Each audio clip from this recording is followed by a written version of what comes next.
One of the persistent problems is education, academia. It's really, 95% in one direction from an ideological point of view. It seems to me with these colleges and universities, they have like an oligopoly. Yeah. What do we do about this? Well, it used to be sort of esoteric, and that was a problem within the university, but now it's permeated into the society because the entire demography, we're getting these late 20-somethings that are graduating in 6-8 years, and to the extent they do, a lot of them have anthropology or social science degrees. They're not employable. They have this staggering $70,000, $80,000 debt. They can't buy a home, they don't get married, they don't have children. It affects the entire country.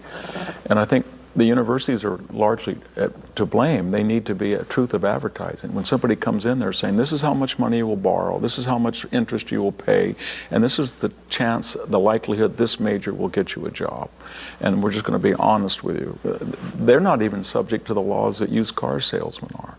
They've got to be very candid about that. And then we can't ask the 70% or 65% that don't go to college to subsidize those who do. So we need more trade schools. We need the federal government probably to get out of it, because by guaranteeing those student loans, the university's been jacking up tuition, diversity jars, assistant provosts for inclusion, stuff, rock climbing walls. They're jacking up the rate of tuition and cost over the rate of inflation. Get back to an idea that it used to be we teach you two things: to be inductive in the way you think, and a body of literature, science, math, philosophy, so you can be informed. And what your politics were your own business. But now we're turning out an arrogant, indoctrinated cohort, and they're ignorant, because I'm not sure that a BA means that they're any more educated than somebody who's working on a farm in Fresno County. I think this is one of the keys to the survival of the republic, really. The educational system, both at the public school level and at the college and university level. And I think those are great ideas. I also think the states that primarily subsidize these state-run colleges and universities, particularly those with Republican governors and legislatures, really need to step up. Yeah. And we hear about diversity all the time, except when it comes to more of a pro-American principles, pro-American founding arguments in these colleges and universities. You have people who want to speak at these universities, who are shouted down, who are attacked, who have a different viewpoint. It's like the last place of the Soviet Union. These are supposed to be academic freedom and free speech. It's the opposite of that.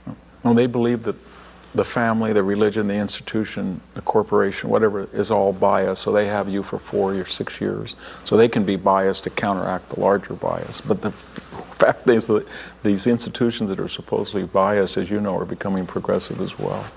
But it's very hard. I was a classics professor. It's very hard to teach Latin and Greek grammar or history of Western culture or Thucydides or Aristophanes versus, let me just tell you about myself and what I had to put up with today and what George W. Bush did to me or what Donald. That's easy.